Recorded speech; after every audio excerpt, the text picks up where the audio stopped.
Halo semuanya, selamat datang di channel Farhan Kasim.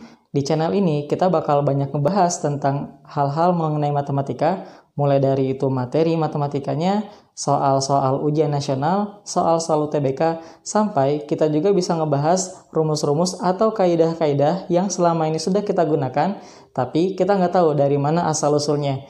Oke, di video ini kita bakal ngebahas dua pertanyaan yang sebenarnya sudah sering kita gunakan, tapi mungkin ada sebagian dari kalian yang masih belum tahu dari mana sebenarnya 2 pangkat 0 itu sama dengan 1 dan juga kenapa 0 faktorial itu sama dengan 1. Untuk bilangan misalkan 2 pangkat 0 kenapa dia sama dengan 1 atau kenapa 3 pangkat 0 sama dengan 1. Kita coba cari tahu yuk. Nah, pertama coba kita perhatikan kalau 2 pangkat 4 itu hasilnya kan sama dengan 16. Kemudian kalau 2 pangkat 3 itu sama dengan 8, 2 pangkat 2 itu sama dengan 4, dan 2 pangkat 1 sama dengan 2. Sekarang pertanyaannya bagaimana dengan 2 pangkat 0? Coba kita perhatikan polanya. Kalau dari 16 ke 8 itu kan dia dibagi dengan 2. Oke, 8 ke 4 juga sama ternyata. Dibagi dengan 2, 8 bagi 2 jadinya 4.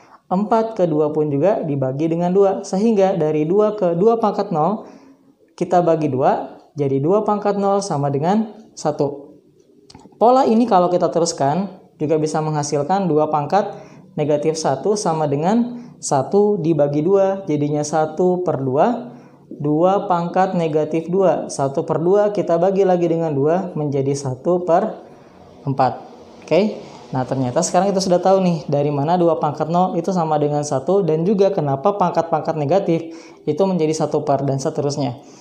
Oke, sekarang pertanyaan yang kedua. Kenapa 0 faktorial itu sama dengan 1? Nah, ini sering saya temui nih. Biasanya banyak siswa yang salah kaprah kenapa 0 faktorial itu sama dengan 1. Karena ketika saya coba mengajarkan tentang faktorial, rata-rata ketika saya coba tanyakan 2 faktorial berapa? Oke, 2 kali 1 jadinya 2. 1 faktorial berapa? Jadinya 1. Tapi pas 0 faktorial katanya jawabannya 0. Oke, sekarang coba kita lihat ya.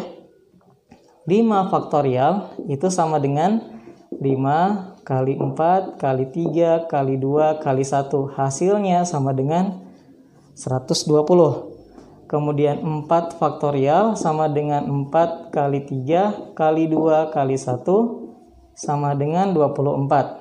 3 faktorial, 3 kali 2 kali 1 jadinya 6. 2 faktorial jadinya 2 kali 1 sama dengan 2. 1 faktorial sama dengan 1. Nah, 0 faktorial. Coba kita perhatikan. Nah, kalau tadi di bagian 2 pangkat itu polanya adalah pembagian 2. Bagaimana dengan 5 faktorial ke 4 faktorial? 120 ke 24 itu dibagi dengan 5. 24 ke 6 dibagi dengan 4. 6 ke 2 dibagi dengan 3. Berarti bisa ketebak kan? Dari 2 ke 1 dibagi dengan 2. Polanya akan berurutan 5, 4, 3, 2. Nah, sekarang 1 ke 0 faktorial maka kita bagi dengan 1. 1 dibagi 1 hasilnya 1. Itulah kenapa tidak ada angka negatif 1 faktorial. Karena kalau ini kita teruskan berarti harusnya bagi 0 kan ya. Dan tidak ada nilai dari 1 per 0 alias 1 per 0 itu tidak terdefinisi. Nanti di video berikutnya kita bakal ngebahas kenapa 1 per 0 itu tidak terdefinisi. Oke, jadi cukup sekian buat video kali ini. Sudah 2 pertanyaan sudah kita jawab. Dan sampai jumpa di video berikutnya. Like kalau kalian suka dan subscribe untuk dapat video-video berikutnya.